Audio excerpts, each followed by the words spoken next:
The chandeliers of Pemberton House cast their golden light across the assembled glitter of London society, each crystal prism fracturing illumination into 1,000 dancing fragments that shimmered across silk gowns and jeweled throats, transforming the ballroom into a constellation of earthbound stars, where the season's most ambitious families displayed their treasures and their schemes with equal brilliance. The air hung thick with the mingled scents of hothouse flowers, expensive perfumes, and beeswax candles, while the orchestra's strings wove melodies that floated above the constant murmur of conversation,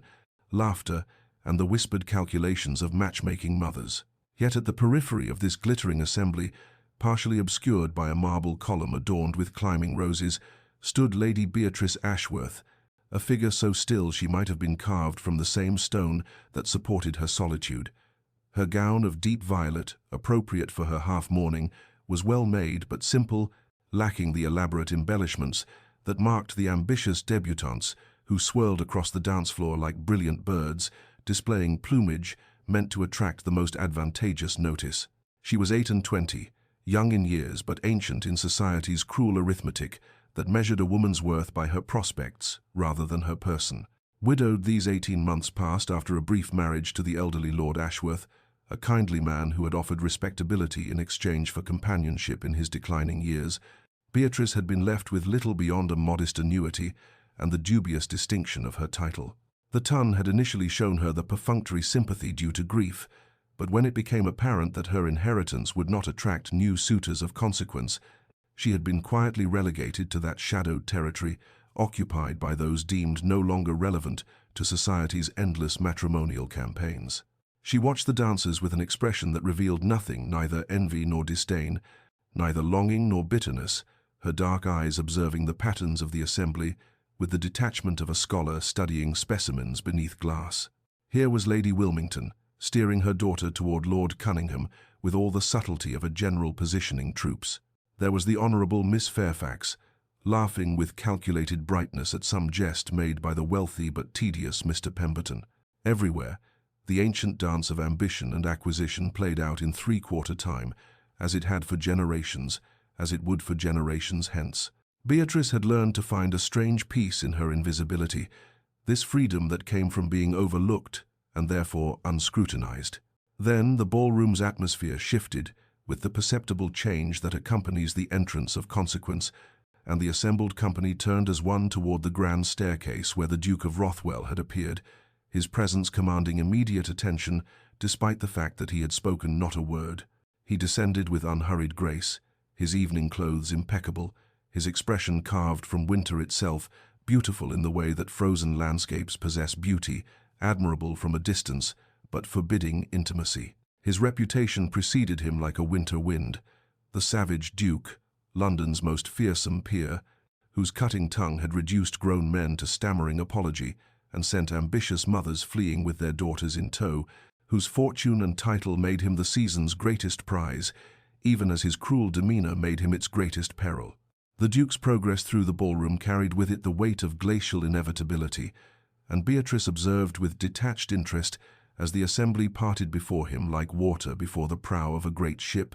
the ambitious mothers pulling their daughters back with expressions that mingled hope and terror in equal measure. For while his title and fortune made him the most desirable match in England,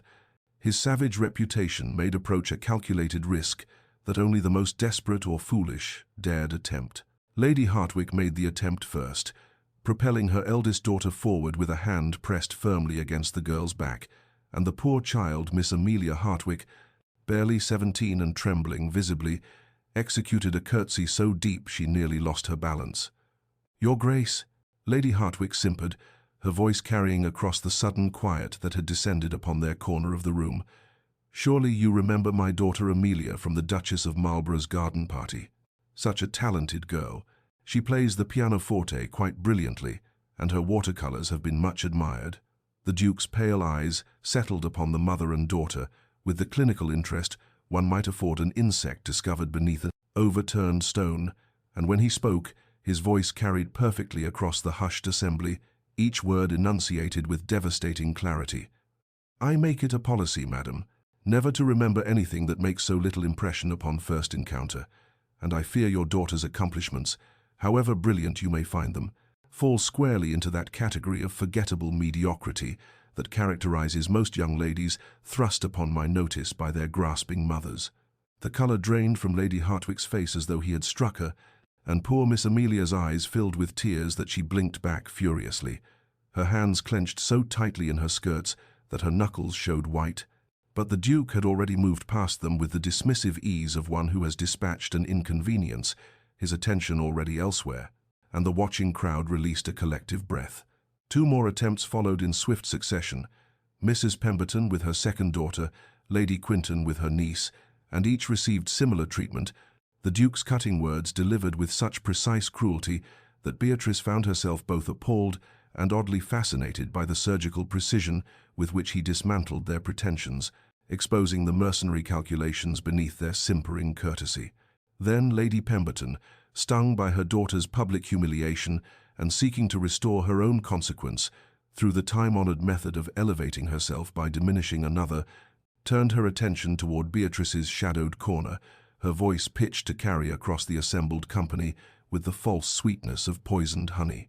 "Though I suppose," she declared, her fan snapping open with theatrical emphasis, "the Duke need not concern himself with ambitious debutantes when there are always desperate widows lurking about the edges of respectable society, hoping their mourning weeds might inspire pity sufficient to secure a second chance at consequence. Poor dear Lady Ashworth must find these gatherings quite torturous, surrounded by so much youth and promise, while possessing neither."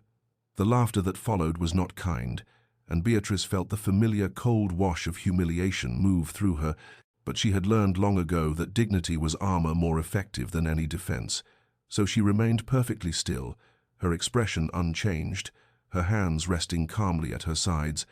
refusing to give Lady Pemberton the satisfaction of visible reaction. Yet across the ballroom, through the crowd of glittering guests, the Duke's pale eyes had found her, and something in his expression shifted, some calculation rearranging itself behind that frozen facade,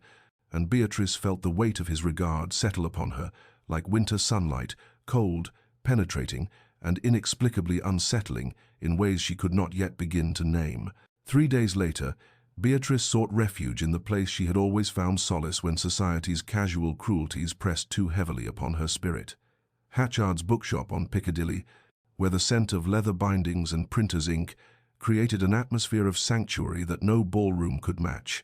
and where the accumulated wisdom of centuries stood waiting in patient rows, indifferent to rank or fortune, or the arbitrary judgments that governed the world beyond those walls. She moved through the narrow aisles with the easy familiarity of long acquaintance,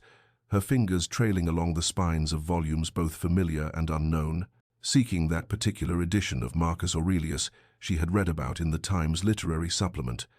when a voice behind her, cold and precise as winter itself, shattered her peaceful solitude with a single cutting observation. "Philosophy," the Duke of Rothwell remarked, his tone carrying that same devastating precision she had witnessed at the ball. "How remarkably predictable that a lady seeking to distinguish herself from the common run of female accomplishment should turn to the ancients for her pretension to depth. One supposes next you will claim a fondness for Plato,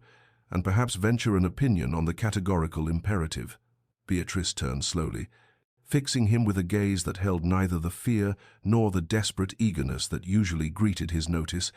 her voice when she spoke carrying the calm certainty of one who has nothing left to lose and therefore nothing to protect. "I seek no distinction, Your Grace, for I have learned that seeking notice from those incapable of perceiving substance beyond surface is a fool's errand. And as for my reading choices, they are my own affair and require neither your approval nor your cutting commentary, in which I observe you distribute with the generosity of one who mistakes cruelty for cleverness." Something flickered in those pale eyes, surprise perhaps, or irritation, and he moved closer, his considerable height forcing her to tilt her chin upward to maintain eye contact, but she refused to step back, refused to cede ground to his intimidation. "You are either remarkably brave or remarkably foolish, Lady Ashworth, to speak to me with such frank disregard for consequences. Most ladies of your station would recognize the imprudence of antagonizing a duke." She allowed herself the ghost of a smile, bitter and knowing. Most ladies of my station have prospects to protect and ambitions to nurture, your grace, whereas I have neither, which affords me the luxury of honesty that your title generally prevents you from encountering, and I find I quite prefer Aurelius to your company, for he at least offers wisdom rather than mere condescension dressed as conversation." She turned back to the shelves, selecting her volume with deliberate care, and moved past him toward the shopkeeper's counter, her spine straight, her movements unhurried, as though dismissing a duke held no more significance than dismissing a troublesome thought. Behind her, she heard him draw breath to speak, but she did not pause, did not turn, did not grant him the satisfaction of her continued attention, and by the time he recovered sufficiently to follow, she had completed her purchase and departed into the afternoon sunlight, leaving the Duke of Rothwell standing alone among the books, for the first time in recent memory, rendered speechless by a woman who had treated his consequence with the same indifference society showed to hers, and the unfamiliar sensation settling in his chest felt disturbingly like fascination. The Duke of Rothwell stood at the window of his study that evening, his reflection ghostly in the rain-streaked glass, and found himself contemplating the unsettling reality that a woman he had known for less than a week occupied more space in his thoughts than any person had managed in the 5 years since Charlotte Fairfax had shattered what remained of his capacity for trust. For Charlotte, with her golden curls and practiced smiles, had seemed everything a duchess should be until the night he overheard her, laughing with her true lover about how easily the cold duke had been manipulated, how his title and fortune would secure her position while her heart remained entirely elsewhere. And the memory of that laughter, cruel and dismissive, had forged the armor he wore still, the savage tongue that kept the world at safe distance, the glacial demeanor that ensured no one would mistake his civility for vulnerability ever again. Yet Lady Ashworth had treated his consequence with the same indifference society showed to hers, had met his cutting words not with tears or anger but with calm dismissal, and the unfamiliar sensation settling in his chest felt disturbingly like respect, mingled with something far more dangerous that he dared not yet name. He turned from the window, moving to his desk where he kept the carefully maintained distance between himself and the world, but instead of attending to the correspondence awaiting his attention, he found himself summoning Greaves, his longtime secretary, a man whose discretion had been tested and proven over 2 decades of service. "Make inquiries," the Duke instructed, his voice carrying none of the cutting edge he employed in society, "regarding Lady Beatrice Ashworth, widow of the late Lord Ashworth. I wish to know her circumstances, her character as perceived by those who know her beyond the ballroom, her habits and pursuits, but exercise utmost discretion. I will not have her name connected to mine through servant gossip." Greaves departed with a bow, and the Duke returned to his contemplation, thinking of pale eyes that held neither fear nor calculation, of a spine that remained straight under mockery, of a voice that spoke truth without artifice, and he recognized with uncomfortable clarity that his interest exceeded mere curiosity, that something in her complete indifference to his rank had pierced the armor he had so carefully constructed. For what use was protection against someone who sought nothing from him, who asked for neither his favor nor his fortune, who would likely prefer never to encounter him again? 2 days later, Greaves returned with his report, and the Duke learned what society had dismissed as irrelevant, that Lady Ashworth was known among the merchants and tradespeople for her unfailing courtesy and prompt payment, despite modest means, that she volunteered at a charity school in Cheapside, teaching reading to children whose parents could not afford proper education, that her late husband had been 40 years her senior when they married, a marriage arranged by her impoverished family when she was barely 17, that she had nursed him through his final illness with a devotion he had done nothing to earn, and that she now lived in a small house in an unfashionable quarter. Her only companion, an elderly maid, her only luxury the books she purchased with careful economy from shops like Hatchard's. The Duke absorbed these details with the same focused attention he brought to matters of business and politics, and felt something shift in his carefully maintained worldview, for here was a woman who possessed genuine substance beneath society's dismissal, who had survived circumstances that would have broken a lesser spirit, who had emerged with her dignity and kindness intact, despite every reason to become bitter. And he found himself thinking that perhaps, just perhaps, armor was not strength but merely fear dressed as invulnerability, and that the true courage he had witnessed was not his savage tongue, but her quiet refusal to let cruelty diminish her essential self. The following morning, Beatrice returned to Hatchard's seeking a volume on Stoic ethics, and found herself unsurprised yet oddly unsettled when the Duke of Rothwell materialized in the philosophy section as though his presence there were the most natural occurrence in the world, his pale eyes meeting hers with an expression she could not quite decipher, before he remarked, "Lady Ashworth, what a remarkable coincidence to encounter you here again. Though I confess, after our last exchange, I have found myself contemplating Aurelius myself. Perhaps you might recommend where one should begin with the meditations." And she recognized immediately that this was no coincidence at all, that he had somehow learned her habits and arranged this meeting. Yet she could not bring herself to flee, as instinct demanded, and instead responded with careful neutrality. Book 2, Your Grace, where he writes of the soul's capacity to maintain tranquility regardless of external circumstance, though I suspect you have little need of such philosophy, given your apparent imperviousness to the opinions of others. 3 days later, she visited the British Museum to study the Elgin marbles, those controversial fragments of antiquity that had consumed London's artistic debates, and discovered him already present in the gallery, studying the Parthenon frieze with an intensity that suggested genuine interest rather than mere fashionable attendance. And when he turned to greet her, she saw in his face something beyond the savage mask he wore in society, a thoughtfulness that made him appear younger and somehow more human. "The critics say Lord Elgin has committed theft," he observed, removing these from their rightful place. "But I wonder if preservation of beauty might justify transgression when the alternative is destruction. What is your view, Lady Ashworth?" She moved closer to examine the carved figures, their marble forms still graceful despite damage and time, and considered her words carefully before replying, "I think, Your Grace, that context gives meaning to beauty, and that removing anything from its proper place, however well-intentioned the preservation, leaves it forever incomplete, forever yearning for what was lost." He was silent for a long moment, and she wondered if he understood she spoke of more than marble. The following week, during her customary morning walk through Green Park, where the early light fell gentle through the trees and the fashionable crowds had not yet emerged, she found him walking the same path, and though she told herself it must be coincidence, her heart knew better and beat faster despite her mind's insistence on caution. "You are persistent, Your Grace," she said quietly, "but I cannot fathom why you continue seeking these encounters. Surely a duke has more pressing demands on his time than troubling a widow of no consequence." He fell into step beside her, his long stride adjusted to match her pace, and when he spoke, his voice lacked its usual cutting edge. "Perhaps I have discovered that consequence is a matter of perspective, Lady Ashworth, and that the most consequential encounters are often those society deems insignificant, or perhaps I simply find your company preferable to the fawning desperation that typically surrounds my title. You alone seem neither impressed by my rank nor frightened of my reputation, and I confess I find that quality increasingly rare and infinitely valuable." Weeks passed in this careful pattern of calculated encounters, each meeting revealing layers beneath the savage exterior he showed the world. Yet Beatrice maintained her polite distance, her heart armored against hope, even as her mind acknowledged his apparent sincerity,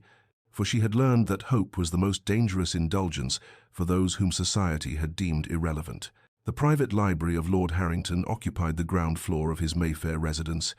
a cathedral of learning where leather-bound volumes climbed to vaulted ceilings and the scent of old paper mingled with beeswax and the faint mustiness of centuries. And Beatrice had petitioned for access with the formal letter of introduction. Her late husband's scholarly connections had afforded her, never imagining that when she arrived on the appointed Tuesday morning, a portfolio of notes tucked under her arm, to research the evolution of dramatic structure from Aeschylus through Euripides, she would find the Duke of Rothwell already established at the massive oak reading table,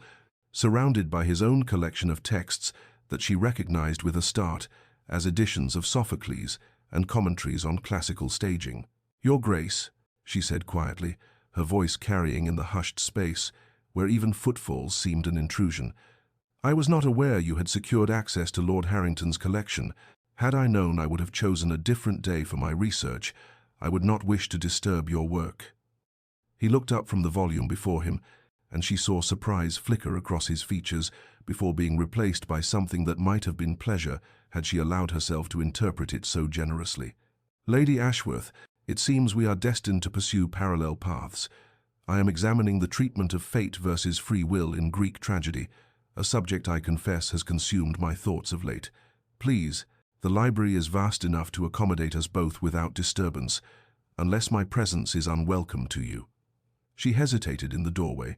acutely aware that accepting meant hours in his company without the buffer of public spaces or the possibility of easy retreat, yet the pull of her research and the rare opportunity to access these precious texts overcame her caution, and she moved to the far end of the table, maintaining what she hoped was sufficient distance while still able to access the relevant volumes. Hours passed in near silence, broken only by the rustle of turning pages and the scratch of pen on paper, and Beatrice found herself gradually relaxing into the companionable quiet, occasionally glancing up to find him absorbed in his work with the same intensity she brought to her own, his harsh features softened by concentration until she could almost forget the savage reputation that preceded him. It was when she encountered a particularly frustrating gap in her understanding of the chorus's role in Agamemnon that she spoke without thinking, more to herself than to him. How is one to reconcile the chorus's knowledge of coming tragedy with their inability to prevent it?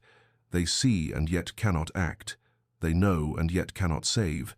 What purpose does such helpless wisdom serve, except to compound the suffering? The Duke looked up, his pale eyes meeting hers across the expanse of polished wood, and she saw in them a recognition that made her breath catch. "Perhaps," he said slowly, his voice lacking all trace of cutting edge, "the purpose is not to prevent tragedy but to bear witness to it, to ensure that suffering is seen and acknowledged even when it cannot be stopped. The chorus understands what the protagonists cannot yet grasp, that some fates are woven too tightly to unravel, and yet they remain, they observe, they mourn. Is that not a form of courage in itself, to witness pain without turning away?" They spoke then of Cassandra's prophecies and Clytemnestra's vengeance, of how the ancient Greeks understood that wisdom and happiness rarely traveled together,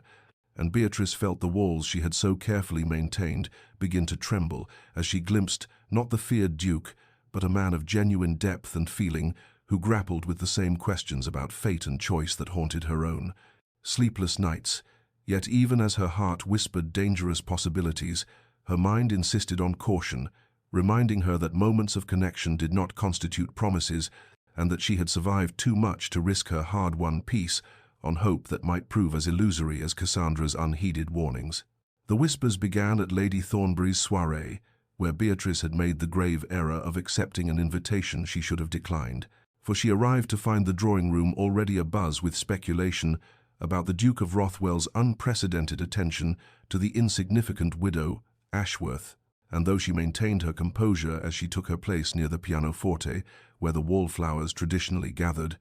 she could not help but hear Lady Pemberton's voice carrying across the room with deliberate clarity. "My dear Lady Thornbury, have you observed the Duke's peculiar fascination with our little widow, though I confess I cannot determine whether His Grace is conducting some elaborate jest at her expense, or if he has developed a taste for charity cases. Either way, one must pity poor Lady Ashworth, who clearly mistakes his amusement for genuine interest. How mortifying it will be when he inevitably discards her, as he has discarded every woman who has dared aspire to his notice." The words struck like physical blows, and Beatrice felt the familiar burn of humiliation rise in her cheeks, even as she kept her eyes fixed on her teacup with studied determination, willing herself to remain impassive while the circle of ladies tittered and exchanged knowing glances. Miss Hartwell, a young debutante whose mother had suffered the Duke's cutting dismissal earlier in the season, added with barely concealed malice, "I heard he was seen walking with her in Green Park no fewer than 3 times last week, and that he has been frequenting Hatchard's at the most unfashionable hours. Surely a duke does not alter his habits for a woman of no fortune or consequence, unless he intends sport of the cruelest kind. Mark my words. Before the month is out, we shall witness the poor widow's humiliation when he turns his attention elsewhere and leaves her the object of London's pity and ridicule." Throughout the remainder of that interminable evening, Beatrice endured the sidelong glances and barely suppressed laughter of those who had marked her as the Tun's next victim of scandal, and though she departed with her dignity intact, She lay awake that night in her small rented rooms, acknowledging the terrible truth that the gossips had articulated what her own fearful heart had whispered all along, that a duke did not truly seek companionship with a poverty-stricken widow, that their encounters must be either elaborate amusement or temporary diversion, and that she had been a fool to allow even the smallest hope to take root in her carefully defended heart. The following days brought more whispers as she moved through London's restricted spaces, hearing her name coupled with the Duke's in tones ranging from mockery to pity,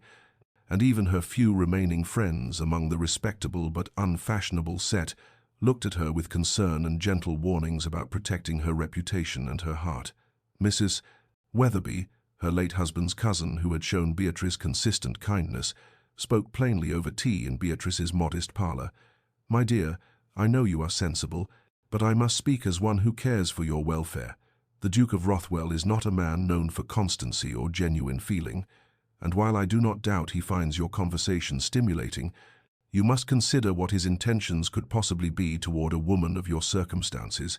Men of his rank do not marry for intellectual companionship, and anything less than marriage would destroy what little position you retain in society." That night, as rain drummed against her window and the chill of approaching autumn seeped through the thin walls, Beatrice made her resolution with the same quiet determination that had sustained her through her loveless marriage and subsequent widowhood. She would withdraw from the dangerous proximity of the Duke's attention, would return to the safe obscurity that had been her lot before he had noticed her existence, would armor her heart once more against the seductive possibility that she might be seen and valued for herself, rather than dismissed as society had always dismissed her. For she had survived too much to risk her hard-won peace on what could only be temporary notice from a man whose world would never truly accommodate someone like her. The Duke of Rothwell arrived at Hatchard's bookshop on Tuesday morning, as had become his custom these past weeks, only to find the familiar corner where Lady Ashworth typically browsed the philosophy section conspicuously empty, and though he told himself her absence was mere coincidence, when Wednesday brought the same emptiness, and Thursday found him walking the paths of Green Park without encountering her slight figure moving among the autumn-touched trees, he felt something unfamiliar and unwelcome settle in his chest, like a stone dropped into still water. Friday found him at the British Museum during the hours when she had previously examined the Greek artifacts, and when she did not appear he made discreet inquiries of the staff, learning that Lady Ashworth had not visited in over a week, and it was this confirmation of a pattern rather than coincidence that forced him to acknowledge what he had been avoiding, that she was deliberately absenting herself from every place where they had established their careful rhythm of encounter. He returned to his townhouse in a state he could not name, pacing the length of his study while his secretary waited with correspondence that went unread, and his butler hovered with concern for his Grace's unusual agitation, and the Duke found himself reviewing every conversation he had shared with Lady Ashworth, searching for the moment when he might have overstepped or offended, yet he could identify nothing beyond their shared discourse on Greek tragedy and the meeting of minds that had felt to him like the first genuine connection he had known in the years since his heart had learned to armor itself against feeling. He dispatched his most trusted man to make careful inquiries, and what returned to him was not comfort, but rather a more painful understanding, for it seemed that Lady Ashworth had become the subject of society's speculation regarding his attentions, that Lady Pemberton and her circle had sharpened their tongues on Beatrice's reputation, suggesting that the Duke was merely amusing himself with the poor widow before inevitably discarding her to general ridicule, and though his first instinct was rage at those who would dare speak her name with such casual cruelty, beneath the anger he recognized something more devastating, that she had heard these whispers and believed them, that she had judged his interest to be the sport that vicious tongues claimed it was, and that she had chosen to protect herself by withdrawing from his presence entirely. The emotion that filled him then was not the anger he had wielded so effectively to keep the world at bay, but rather hurt, a feeling he had not permitted himself since the day his former fiancée had revealed her mercenary heart, and he understood with sudden clarity that somewhere in the accumulated hours of conversation and the meeting of two lonely minds, Lady Beatrice Ashworth had become essential to him in ways he had not allowed himself to acknowledge until her absence created a void that no amount of solitude could fill. He stood at his study window watching the October rain begin to fall and recognized that he had reached a precipice, that he must either retreat into the safe cruelty that had protected him for so long, or he must do what terrified him most, which was to pursue her with honest intention and risk the vulnerability he had sworn never to permit again. And as the rain intensified against the glass, he knew that the choice had already been made, for he could no more return to his former isolation than he could forget the way her eyes had lit with passion when she spoke of Cassandra's unheeded prophecies, and he understood that Lady Ashworth had accomplished what no other woman had managed. She had made him feel the absence of her presence as a genuine loss, and that loss demanded he confront what she had come to mean to his carefully defended heart. The November rain arrived without warning as Beatrice hurried along Bond Street, her worn cloak pulled tight against the sudden downpour that transformed the cobblestones into rivers and sent shoppers scrambling for shelter, and she had foolishly dismissed her maid that morning to save the expense of hiring a hackney, a decision she now regretted as the deluge intensified, and her thin boots soaked through within moments, leaving her shivering and half-blind from the water streaming into her eyes. She had reached the corner of Bruton Street, desperately seeking an awning under which to wait out the storm, when the unmistakable crest of the Duke of Rothwell appeared on a coach that drew alongside her with precision that suggested it had been searching, and when the door opened and His Grace himself looked out at her bedraggled form, his expression unreadable, she felt her heart lurch with a confusion of emotions she had spent a month trying to suppress. "Lady Ashworth, you will catch your death," he said, his voice carrying that familiar authority that expected obedience. "Please, allow me to convey you to your residence." She opened her mouth to refuse, pride and caution warring within her even as the rain pelted her mercilessly. But before she could form the words of polite dismissal, a crack of thunder shook the very air and the heavens opened with renewed fury, and she found herself accepting his gloved hand and climbing into the warm, dry sanctuary of his carriage with a surrender that felt like more than mere capitulation to weather. The interior was intimate in the way all enclosed spaces become when occupied by two people who have been avoiding each other. The leather seats gleaming in the dim light filtered through rain-streaked windows, and as the coach lurched into motion, she became acutely aware of his presence beside her, close enough that she could smell the sandalwood scent of his soap and see the tension in the set of his jaw. For several minutes they sat in silence, broken only by the drumming of rain on the roof and the sound of hooves splashing through puddles, and Beatrice kept her eyes fixed on her trembling hands, willing herself to maintain the composure that had become her only defense against a world that saw her as insignificant, until his voice cut through the awkwardness with a directness that made her breath catch. "Why have you been avoiding me, Lady Ashworth?" The question hung between them, impossible to deflect or ignore, and she felt the careful wall she had constructed over these past weeks begin to crack under the weight of his steady gaze, for he was looking at her with an intensity that demanded honesty rather than the polite evasions society preferred.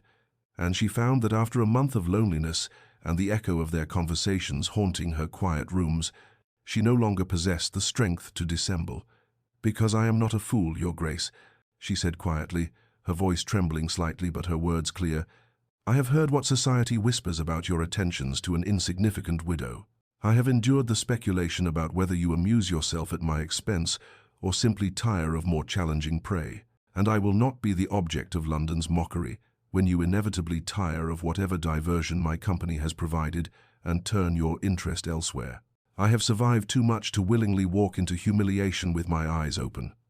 The words emerged like a confession wrung from her careful heart, and she watched his expression shift from surprise to something that looked remarkably like pain, and when he spoke again, his voice carried an intensity she had never heard from him before, not in their sparring over philosophy or their careful discussions of Greek tragedy,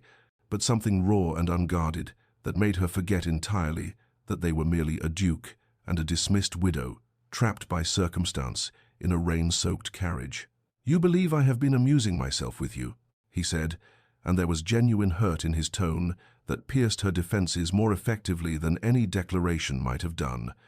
"Lady Ashworth, Beatrice, in the month of your absence I have felt your loss as I have felt nothing, since I learned to armor my heart against feeling anything at all. You have become essential to me in ways I did not permit myself to acknowledge until the empty corners of Hatchards and the silent paths of Green Park taught me that I could no more return to my former isolation than I could forget. The way your mind meets mine, as no other ever has.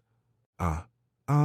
The silence that followed his confession stretched between them like something fragile and precious, broken only by the rain's relentless percussion against the carriage roof, and Beatrice found herself staring at the Duke with tears gathering in her eyes that had nothing to do with the cold dampness of her clothes and everything to do with the raw vulnerability she heard in his voice.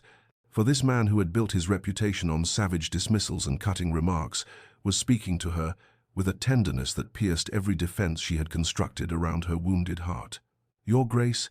she began, but he raised a hand to halt her words, and she saw in his expression something desperate and determined that made her breath catch. "No, let me finish, for I have spent 6 years armoring myself against feeling anything beyond contempt for a society that values appearance over substance and ambition over authenticity," he said, his dark eyes holding hers with an intensity that made the small space of the carriage feel charged with electricity. "When Lady Caroline Hartley accepted my proposal 7 years ago, I believed in love and connection and all those pretty sentiments that poets write about, only to discover on the eve of our wedding that she had been carrying on an affair with her father's steward and sought my title merely to legitimize a child that was not mine. And when I confronted her, she laughed and told me I was a fool to think she could ever desire a man as cold as I, that my fortune and position were all she had ever wanted, and something in me died that day. Beatrice, something I believed could never be resurrected." She felt the tears spill over at his use of her given name, at the pain she heard beneath his careful words, and she understood in that moment that his cruelty had never been innate but rather constructed, a wall built brick by brick from betrayal and humiliation, and she recognized in his story echoes of her own marriage to Lord Ashworth, different in specifics but similar in the way both had taught them to guard their hearts against further wounding. "I made myself into something fearsome," he continued, his voice dropping to barely above a whisper. "I cultivated a reputation for savage dismissals and cutting remarks, because if people feared me, they could not hurt me. If they believed me incapable of feeling,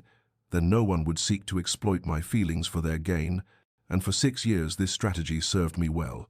I moved through society untouched and untouchable, until the night I saw you standing at the edge of Lady Tremain's ballroom, maintaining your dignity while Lady Pemberton's circle mocked you, and I witnessed in you a strength I had never managed to achieve, and the ability to face cruelty without becoming cruel in return, to survive dismissal without losing your essential kindness." His hand moved as if to reach for hers but stopped midway, hovering in the space between them, and she saw in that aborted gesture how much courage this confession was costing him, how thoroughly he was dismantling the protective armor that had kept him safe from further betrayal. "You have pierced that armor without trying, Beatrice," he said, his voice rough with emotion. "Through our discussions of philosophy and tragedy, through your refusal to bow to my reputation, through the way your mind meets mine, as no other ever has, you have made me feel again, and I find that I no longer wish to be untouchable if it means I cannot know the touch of your regard. I no longer wish to be safe from hurt if safety requires me to live without the possibility of your presence in my life." She could not contain the sob that escaped her then, for she understood exactly what he was offering her, not merely his interest or his protection, but his vulnerable heart, and she knew that her response in this moment would determine everything, and that she could retreat into the safety of her own protective walls, or she could meet his courage with her own. "Herr, I have felt it too," she whispered, her voice breaking but her words clear. "This connection between us, that I tried to convince myself, was mere civility or intellectual compatibility. But in the month of avoiding you, I discovered that absence had carved a hollow in my days that nothing else could fill, and that I missed, not simply our conversations, but the way you see me as more than a dismissed widow of no consequence,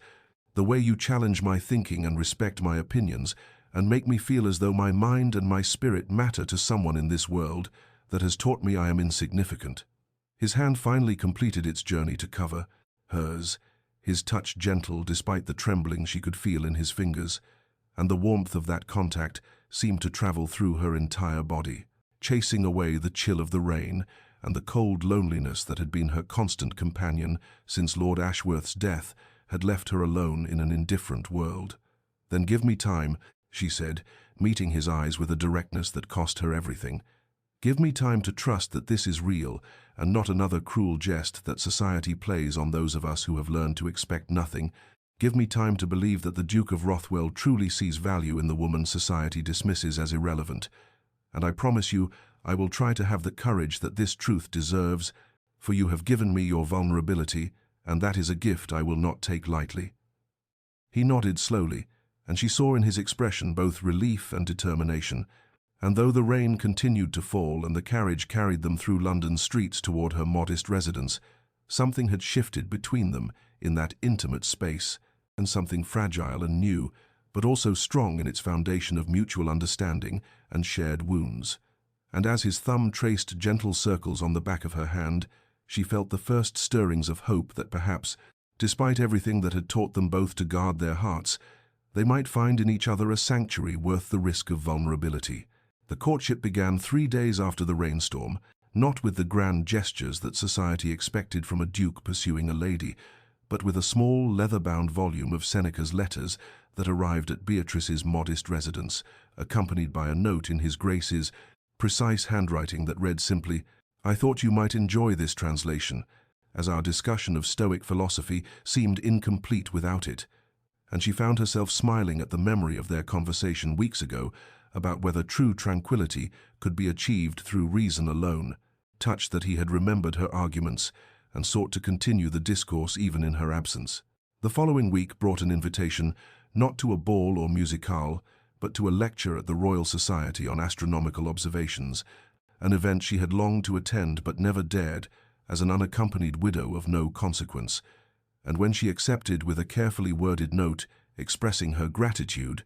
she discovered that the Duke had already secured her a place of honor and treated her throughout the evening with a respect that made clear to all observers that she was under his protection, though he made no presumptuous claims upon her attention and conversed with her as an intellectual equal rather than a prize to be won. As autumn arrived and painted London's parks in shades of amber and gold, their meetings became a rhythm that structured her days with anticipation rather than the hollow emptiness that had characterized her widowhood, for he would appear at her door each Wednesday afternoon to escort her to the British Museum, where they would wander among ancient artifacts, discussing history and philosophy. Each Thursday morning found them walking the paths of Green Park, regardless of weather, as he shared with her his passion for landscape architecture and his plans for improving his country estates. And on Saturday evenings he began introducing her to his private world by inviting her to small gatherings at his townhouse, where scholars and poets and artists gathered to debate ideas rather than trade gossip. And she discovered that beneath the savage exterior, London knew existed a man of profound intellectual curiosity and surprising gentleness, who debated fiercely but listened carefully,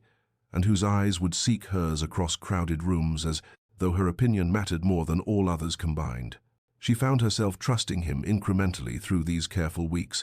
not through grand declarations or dramatic gestures, but through the steady accumulation of small moments that revealed his character, the way he ensured her comfort without being patronizing, how he introduced her to his circle, not as his latest interest, but as a valued intellectual companion whose insights enriched their discussions, the books he selected for her that showed he had paid attention to every casual comment she had made about her interests, and most tellingly, the patience with which he allowed her to set the pace of their growing intimacy, never pressing for more than she was willing to give, never presuming upon the vulnerability she had shown him in the rain-soaked carriage, but rather honoring it by proving through consistent action that his feelings were genuine and enduring. By the time October's chill settled over London and the trees in the park stood bare against grey skies, Beatrice realized that the walls she had so carefully constructed around her heart had been dismantled, not through force, but through the persistent, gentle erosion of his constancy, and she understood with a clarity that both thrilled and terrified her that she was falling in love with the Duke of Rothwell, not with his title or his fortune, but with the man he revealed himself to be when society's judgment fell away. The brilliant mind that challenged hers, the wounded heart that recognized her own wounds, and the courage it took for someone so hurt to risk feeling again, and she knew that soon she would need to find her own courage to tell him that the time she had asked for had transformed her careful trust into something far more profound and infinitely more dangerous to a heart that had learned to expect disappointment rather than hope for joy. The deepening of their connection arrived not with dramatic revelation, but through the quiet intimacy of conversations that peeled back layers of protective pretense. And it was on a grey November afternoon in the Duke's private study, a room she had been startled to be invited into, for it represented his most personal sanctuary, filled with correspondence and ledgers and private papers that spoke to the man rather than the title, that Beatrice found herself speaking of her marriage to Lord Ashworth with an honesty she had never offered anyone, describing how at 17 she had been given to a man of 63 by a father drowning in debts who saw her only as currency to purchase his freedom from creditors, how her husband had wanted an ornament for his declining years rather than a companion, how she had spent 5 years in a house that felt like a mausoleum, learning to make herself small and quiet and unobtrusive, and how his death had brought not grief, but a terrible guilty relief that shamed her, even as it freed her. And she watched the Duke's expression as she spoke, and saw not judgment, but understanding, and a fury on her behalf that touched her deeply because it came from genuine care rather than performative outrage. "I understand that relief," he said quietly, rising from his chair to stand at the window overlooking his gardens, where the last roses of autumn were surrendering to winter's approach. "When my mother died, I was 14, and I wept not for her loss, but because I knew my father would never again have reason to pretend warmth in her presence, that without her gentle influence to moderate his coldness, I would face the full force of his disappointment in a son he considered too sensitive and too scholarly to properly carry the ducal name, and the guilt of feeling relief at a parent's death is a particular kind of torment, because society tells us we should grieve even when the relationship brought us little but pain." She joined him at the window, standing close enough that their shoulders nearly touched, and in the fading light she could see his reflection in the glass, looking more vulnerable than she had ever witnessed, and she understood that he was offering her his own wounds in exchange for hers, trusting her with truths he had clearly shared with no one else. "He taught me that emotional distance was strength," the Duke continued, his voice rough with old pain, "that to care deeply was weakness, that vulnerability invited exploitation, and by the time I was 20, I had learned those lessons so well that when Lady Caroline betrayed me, I felt almost vindicated, as though my father's teachings had been proven correct, and I had been foolish to ever believe I could be both strong and feeling, both powerful and tender. And I spent 6 years proving to myself and to society that I needed no one and nothing beyond my title and my fortune and my ability to cut down anyone who dared approach me with false sentiment or mercenary intent." She turned, to face him fully then, and when he met her eyes she saw in them a loneliness that mirrored her own, a recognition of what it cost to survive in a society that valued appearances over authenticity and protection over connection, and she reached for his hand with a boldness that surprised her, lacing her fingers through his with a deliberateness that spoke of choice rather than chance. "We are kindred spirits, you and I," she said softly, "both taught by cruel experience to guard our hearts, both wounded by those who should have cherished us, both surviving in a world that dismisses genuine feeling as weakness while celebrating the very manipulation and calculation that wounded us. And perhaps that is why I trust you as I have trusted no one else, because you understand what it costs to lower these walls we have built. You know that vulnerability is not weakness, but rather the greatest courage, and you have shown me through your patience and your constancy that not everyone who approaches seeks to exploit or diminish or use." He raised their joined hands to his lips, pressing a kiss to her knuckles that felt more intimate than any grand gesture could have been, and in that moment Beatrice understood that she had moved beyond the careful trust of their early courtship into something far more profound, that she loved this complex, wounded man who hid his tender heart behind savage reputation, and that despite everything that had taught them both to expect disappointment rather than hope for joy, they had found in each other a sanctuary worth every risk that vulnerability required. The threat arrived on a December morning when frost etched delicate patterns across London's windows, and the city held its breath in that peculiar stillness that precedes catastrophe, and it came in the form of Lady Caroline Hartwell, sweeping back into society after 6 years abroad, with a story calculated to destroy everything that Beatrice and the Duke had so carefully built between them. For the former fiancé had returned from the continent with tales of broken promises and cruel abandonment that painted the Duke as a villain who had cast her aside without cause, and herself as the wounded innocent whose heart had never recovered from his savage rejection, and society ever hungry for scandal and eager to believe the worst of those who dared to defy its expectations, seized upon this narrative with vicious enthusiasm. Within days, the whispers that had begun as speculation about the Duke's courtship of an insignificant widow transformed into certainty that Beatrice had ensnared him through manipulation and scheming, that she had used her pretense of intellectual interests to captivate a man who was clearly still in love with his beautiful former fiancée. And Lady Pemberton led the charge with particular cruelty, hosting a tea where she loudly declared that widows of no fortune who suddenly attracted ducal attention were obviously employing methods that no respectable woman would countenance, and when news of this reached Beatrice through her one remaining friend in society, she felt the old familiar shame threatening to overwhelm her, even as she recognized the injustice of these accusations. The Duke, upon learning of the rumors through his own sources, descended into a rage that reminded all of London why they had feared him, for he appeared at his club and delivered such a savage set-down to Lord Pemberton regarding his wife's gossip-mongering that the man reportedly went pale and stammered apologies, and he made it known through carefully placed words in the right ears that anyone who dared malign Lady Beatrice would face the full force of his considerable displeasure.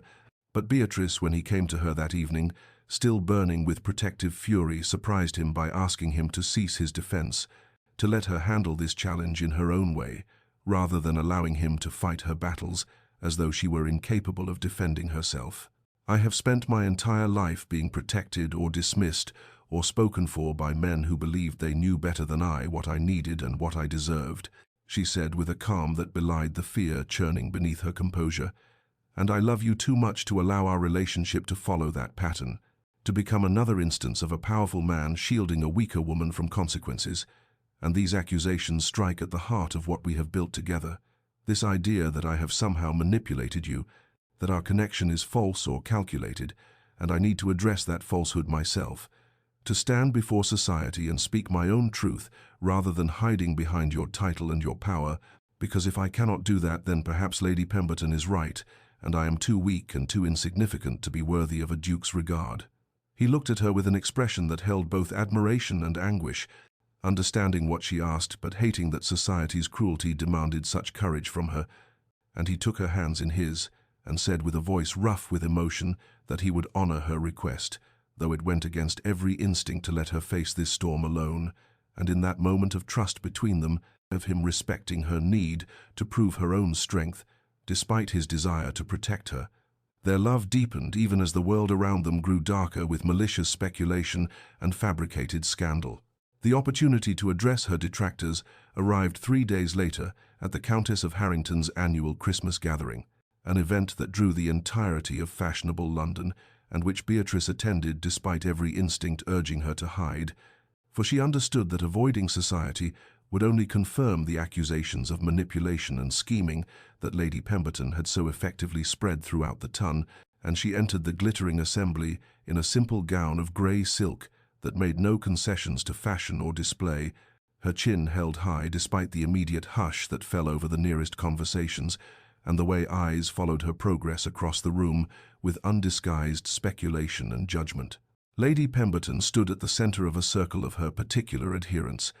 her voice carrying deliberately across the salon, as she remarked loudly on the audacity of certain persons who refused to acknowledge their proper station. And Beatrice felt the old familiar heat of shame rising in her chest, even as she recognized this moment for what it was. Not a humiliation to be endured, but an opportunity to speak truth that might never come again, and so rather than retreating to the periphery as she had done countless times before, she walked directly toward Lady Pemberton's circle with a calm that surprised even herself, and the room fell progressively silent as guests recognized that something unprecedented was about to occur. "Lady Pemberton," Beatrice said clearly, her voice steady despite her racing heart, "you have made certain accusations regarding my character and my intentions toward the Duke of Rothwell, and rather than allow these falsehoods to circulate unchallenged, I would speak plainly before this assembly, so that all might judge the truth for themselves, for I have learned that silence in the face of cruelty is often mistaken for guilt, when in fact it is simply the exhaustion of those who have been dismissed and diminished for so long that defending themselves seems futile. She turned slowly to address the wider room, and across the salon she caught sight of the Duke standing frozen near the entrance, his expression one of fierce pride mingled with concern, but she did not look to him for strength, drawing instead upon reserves of courage she had not known she possessed. You claim I have manipulated his grace through false intellectual pretense and calculated vulnerability, she continued, her voice carrying in the attentive silence. But I ask you to consider what such an accusation truly means. It suggests that a woman of intelligence and genuine feeling is so rare and so unnatural that when such a woman appears, she must be performing a role rather than simply being herself. It suggests that authentic connection between two wounded souls who recognize kindred suffering in each other is impossible, and that all relationships must be founded on calculation and social advantage, and it suggests that I, because I am a widow of modest means and unremarkable appearance, could not possibly attract the regard of a duke through the simple virtue of being a complete person, with thoughts and passions and honest feeling, rather than a decorative ornament designed to flatter masculine vanity. The silence deepened, and Beatrice saw several faces in the crowd shift from judgment to uncomfortable recognition, for she had named the cruel assumptions that governed their society with a directness that left no room for comfortable pretense. The courage required for vulnerability is something this assembly rarely acknowledges, she said more softly, but her words carried nonetheless. For we have built a society that celebrates artifice and calculation, that teaches our daughters to hide their true selves in pursuit of advantageous matches, and our sons to armor their hearts against genuine feeling. And when two people dare to lower those defenses and see each other truly flaws and wounds, and all we call it manipulation rather than recognizing it as the rarest and most precious form of human connection, and I will not apologize for loving a man who sees me as I am, nor for allowing myself to be seen when everything in my experience taught me that invisibility was safety. Lady Pemberton's face had gone rigid with fury and embarrassment, but she could find no response that would not confirm everything Beatrice had said. And in that moment of her silence, the Duke crossed the room with deliberate steps, and when he reached Beatrice, he took her hand in his and raised it to his lips, while holding her gaze with eyes that blazed with love and admiration, and he said in a voice that carried to every corner of the salon, "Lady Beatrice has more moral courage in her smallest finger than the entirety of this assembly possesses collectively, and I count myself the most fortunate of men that she has allowed me to know her true self rather than the mask society would have her wear." And Beatrice felt in that moment not triumph over her detractors, but rather a profound relief that truth had been spoken and heard. And she knew, watching the Duke's face, that he had fallen even more deeply in love with her strength, even as she had discovered depths of courage within herself that years of dismissal and diminishment had nearly convinced her did not exist. The confrontation came 2 evenings later at the Theatre Royal in Covent Garden, during a performance of King Lear that the entire fashionable world had turned out to attend, and Beatrice sat in the Duke's box beside him, acutely aware of the hundreds of eyes that turned their direction with undisguised curiosity and speculation. For her speech at the Countess of Harrington's gathering had created a temporary lull in the cruelest gossip, but had not silenced it entirely, and she could feel the tension in the Duke's frame beside her, the way his jaw tightened whenever he caught sight of Lady Caroline Hartwell, holding court in the box directly opposite theirs, with a smile that promised imminent catastrophe. The first act had barely concluded when Lady Caroline rose from her seat with deliberate grace and made her way through the corridor that connected the boxes, and Beatrice knew with cold certainty what was coming even before the woman appeared at their door, her beauty still remarkable despite 6 years abroad, and her eyes holding a calculating gleam that spoke of carefully laid plans about to reach fruition, and the Duke went absolutely still beside Beatrice in a way that reminded her of a wolf scenting danger, his hand tightening on the armrest until his knuckles showed white beneath his gloves. Lady Caroline entered without invitation, her voice pitched to carry to the neighboring boxes where Beatrice could see faces turned unabashedly toward their drama, and she addressed the Duke as though Beatrice were not present at all,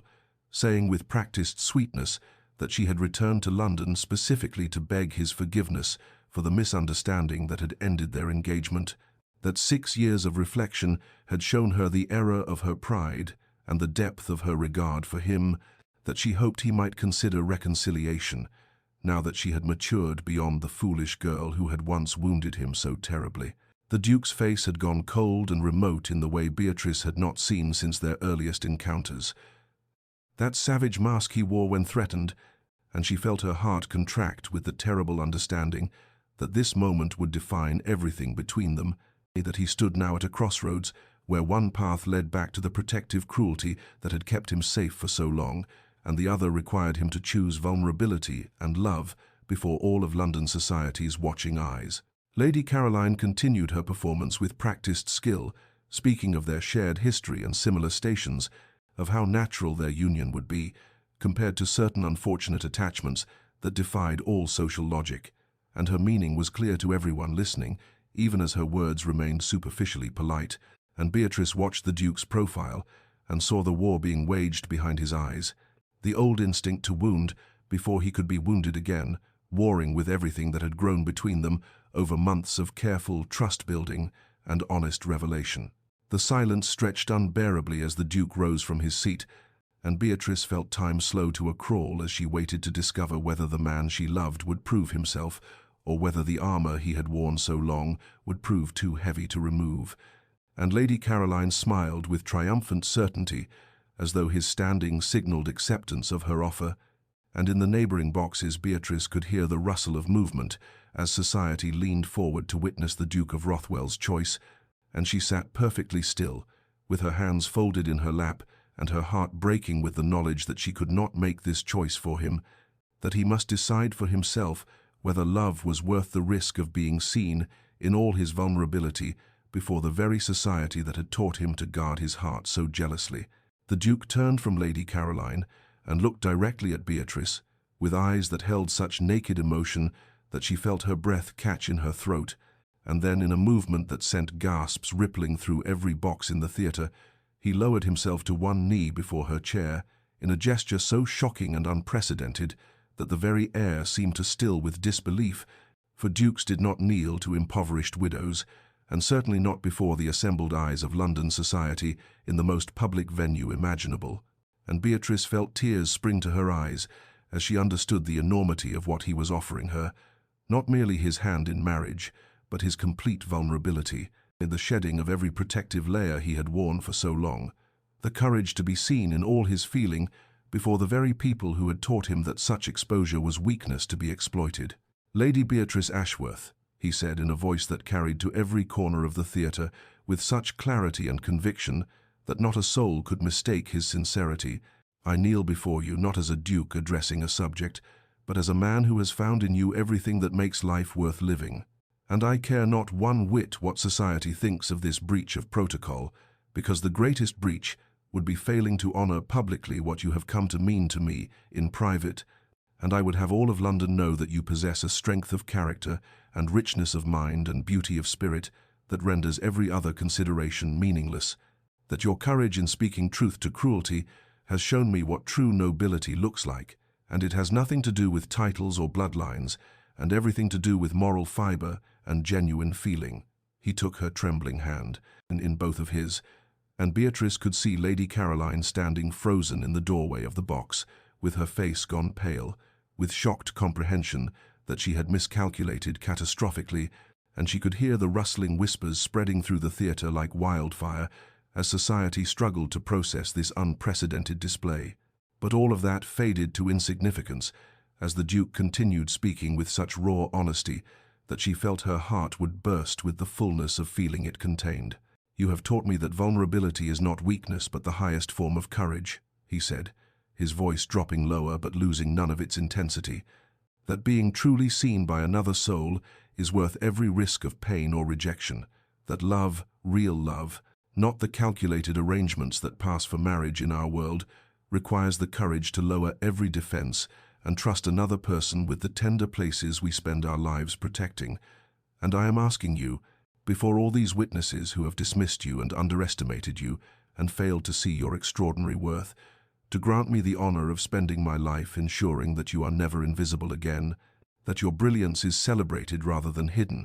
that your strength is recognized and your gentleness treasured, and I am asking if you will consent to be my wife, not because of what society expects, but because we see each other truly and completely, and choose each other anyway." The theater had gone absolutely silent, hundreds of people holding their collective breath as they waited for Beatrice's response, and she looked down at this proud, wounded, magnificent man kneeling before her, offering everything he was and everything he had, and she knew that her answer would not only determine their future, but would stand as a testament that genuine love could exist even in the artificial world of the ton, that two people who had been broken and dismissed could find in each other the completion they had never dared hope for. And so she leaned forward and placed her other hand against his cheek with infinite tenderness, and said in a voice that shook with emotion, but carried none the less, "Yes, I will marry you, not because you are a duke, but because you are the man who sees me and whom I see in return, and I love you with a fullness I did not know my heart could contain." The tears that spilled down Beatrice's cheeks were witnessed by hundreds of eyes, but she cared nothing for their observation now, as she held the Duke's face between her hands and felt the trembling of his controlled emotion beneath her palms, and she knew that her acceptance alone would not suffice, that this moment required her to match his vulnerability with her own public declaration, to speak truths that would honor the courage he had shown in kneeling before all of London's judgment. And so she drew a steadying breath and turned her gaze to encompass the assembled theater, addressing not just the Duke, but every soul who had dismissed them both as too cold or too insignificant to merit genuine feeling. "I accept your proposal with joy," she said in a voice that gained strength as she spoke. "But I would have all present understand that I am marrying not a title or a fortune, but a man of extraordinary depth and feeling, a man whose brilliant mind has been hidden behind a savage reputation born of necessity rather than nature, a man whose capacity for kindness and tenderness has been concealed beneath armor, forged in the fires of betrayal and disappointment, and I am marrying him because he has shown me that beneath the protective cruelty that London society knows, there exists a soul of profound sensitivity and fierce loyalty and gentle humor that he has trusted me to see when he has shown it to precious few others." She could feel the Duke's hands tightening on hers as she continued, and she saw in the faces around them expressions ranging from shock to genuine emotion, and she pressed forward with the truth that needed speaking, regardless of how society might judge her candor. "We see each other truly," Beatrice declared, her voice ringing clear in the hushed theater, "without the masks that polite society demands we wear, without the artifice and game-playing that passes for courtship in our world. And I love him not despite his fearsome reputation, but because I have been privileged to know the man beneath it, the man who discusses philosophy with passion, who finds beauty in ancient poetry, who has shown me that the heart that has been wounded most deeply is also capable of the most profound love when it finally finds safe harbor, and I would stand before you all and proclaim that his choice to kneel before me is not a lowering of his dignity, but an elevation of us both. Because true love requires the courage to be vulnerable, to be seen in all our flawed humanity, and to trust another soul with the tender places we guard most fiercely." Lady Caroline had fled the box during Beatrice's speech, her face a mask of humiliated fury, and Lady Pemberton sat frozen in her own box, with an expression of stunned disbelief. And Beatrice could see throughout the theater the faces of those who had mocked her transforming, as they witnessed genuine feeling expressed without shame or calculation, and she turned her full attention back to the Duke and said softly, for his ears alone, though all could see the tenderness in her expression, "I choose you as you have chosen me, and I will spend my life ensuring you never regret the courage it took to remove your armor and trust me with your heart." The Duke rose then and drew her to her feet, and before all of London society, he kissed her with such reverent tenderness that several ladies in nearby boxes were seen dabbing at their eyes with handkerchiefs, and the theater erupted, not in scandal's whispers, but in genuine applause, for even the most jaded members of the ton could recognize when they witnessed something rare and precious, and as Beatrice stood in the Duke's embrace, she understood that they had not merely declared their love, but had transformed its very nature in the witnessing. that by refusing to hide their genuine feeling behind society's acceptable facades, they had claimed for themselves a truth that no gossip or mockery could diminish. The wedding took place 6 weeks after that transformative evening at the theatre, a ceremony held at St. George's in Hanover Square that drew all of fashionable London despite the unseasonable November chill, and as Beatrice walked down the aisle in a gown of ivory silk that whispered against the stone floors, she felt the weight of hundreds of eyes upon her, but found she no longer cared for their judgment, for the only gaze that mattered was the Duke's, as he stood waiting for her, with an expression of such profound love and reverence that several ladies were seen dabbing their eyes before the vows had even been spoken, and when they emerged as husband and wife, the Duke handed her into his carriage with a tenderness that contradicted every savage reputation he had ever earned, and they departed for his estate in Kent, where they spent the first weeks of their marriage in the quiet intimacy of discovering each other without the constant scrutiny of society's watchful eyes. The months that followed brought changes that rippled through London society, like stones cast into still water, for the Duke's transformation from fearsome adversary to devoted husband became impossible to ignore as he appeared at social functions with Beatrice on his arm and treated her with such evident respect and affection that even the most hardened cynics found their assumptions challenged, and more remarkably still, the sharp tongue that had once reduced ambitious mammas to tears was now employed in defense of those whom society dismissed or overlooked, so that gradually the Duke and his Duchess became known not for cruelty, but for their championing of intellectual merit over empty pedigree and their genuine interest in substance over superficiality. By spring, their London residence had become the gathering place for a new kind of salon, where poets and philosophers mingled with titled lords, where conversation turned on ideas rather than gossip, where Beatrice presided with a quiet grace that commanded respect rather than demanding it, and the Ton discovered that the Wallflower widow possessed depths of learning and wisdom that put many of their celebrated hostesses to shame, and the Duke revealed himself to be a man of surprising wit and generosity, when among those who engaged his mind, rather than merely his title, and together they created a space where genuine connection could flourish amidst a society built on artifice. Their charitable works extended beyond the fashionable causes that society ladies championed for appearance's sake, for Beatrice had known poverty and understood its grinding humiliations, and she used her new position to establish schools for widows and orphans, to fund lending libraries in neighborhoods where books were luxuries beyond reach, to create opportunities for women whose circumstances had rendered them invisible to a society that measured worth in dowries and connections,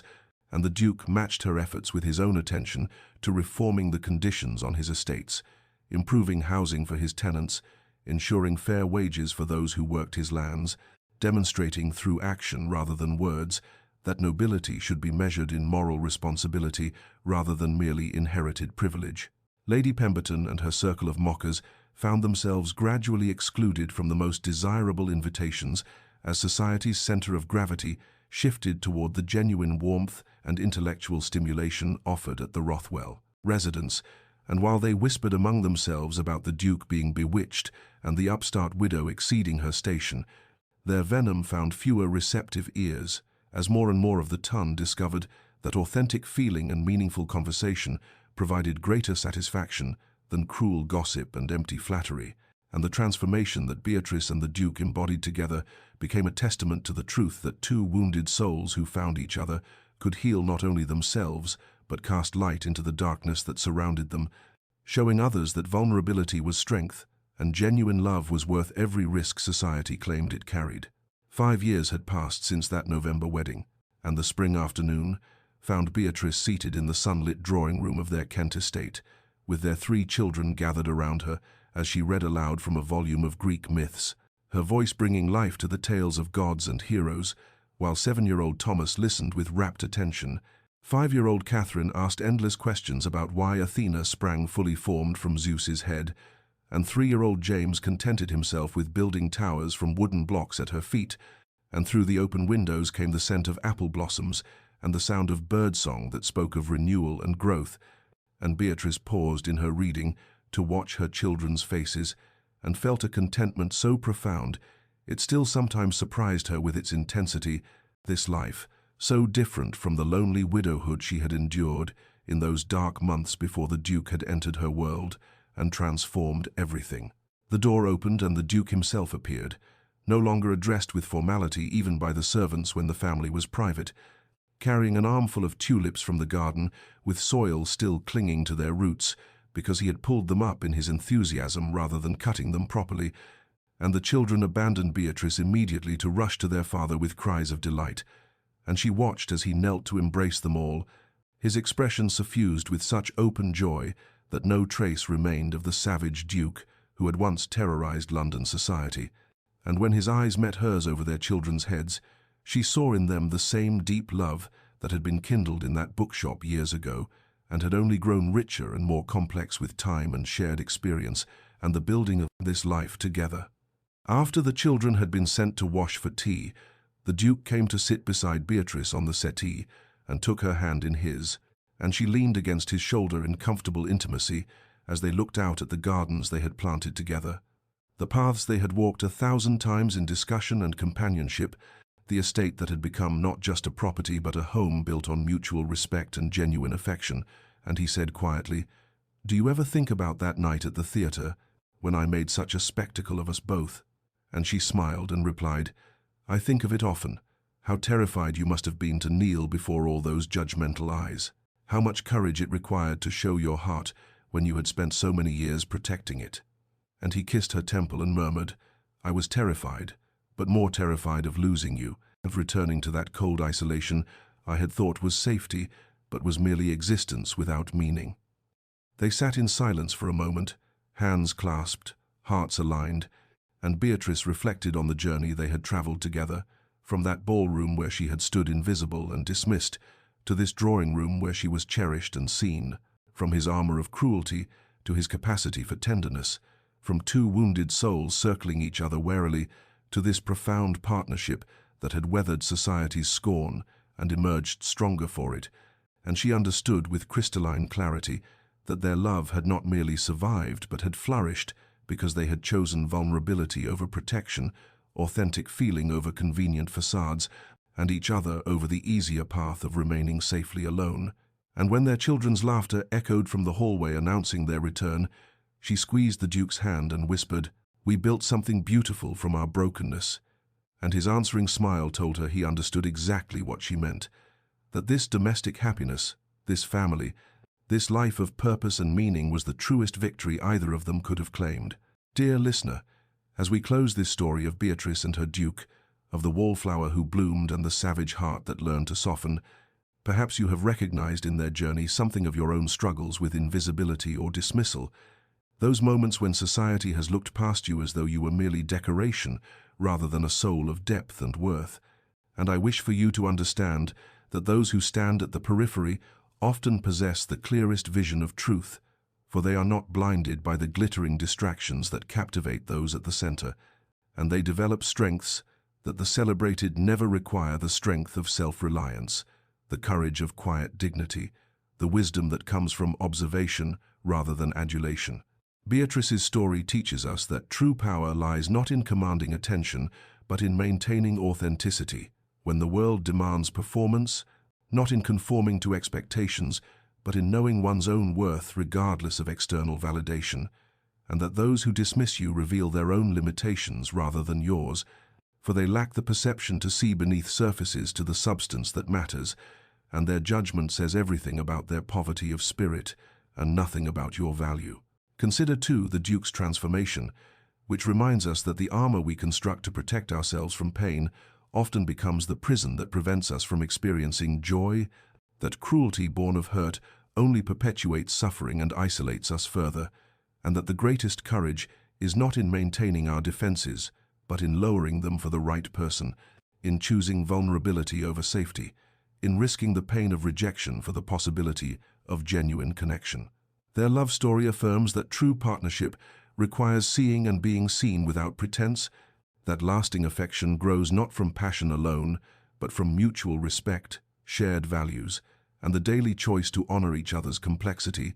and that the strongest bonds are forged between those who have known suffering and chose gentleness anyway, who have been wounded and chose to remain open-hearted, who understand that every soul carries scars and that compassion is the only reasonable response to our shared human fragility. So if you find yourself overlooked at life's grand ball, standing in shadows while others dance in light, know that your worth is not diminished by their blindness, and that somewhere another soul is seeking exactly what you are: authenticity, depth, understanding, connection. And when you meet, you will recognize each other, not through superficial attributes, but through the resonance of kindred spirits who have traveled similar paths through loneliness toward belonging. May you have the patience to wait for such recognition rather than settling for lesser connections that diminish you.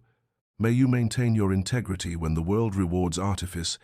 May you find the courage to be vulnerable when someone proves worthy of that trust. And may you build a life of meaning rather than merely appearance,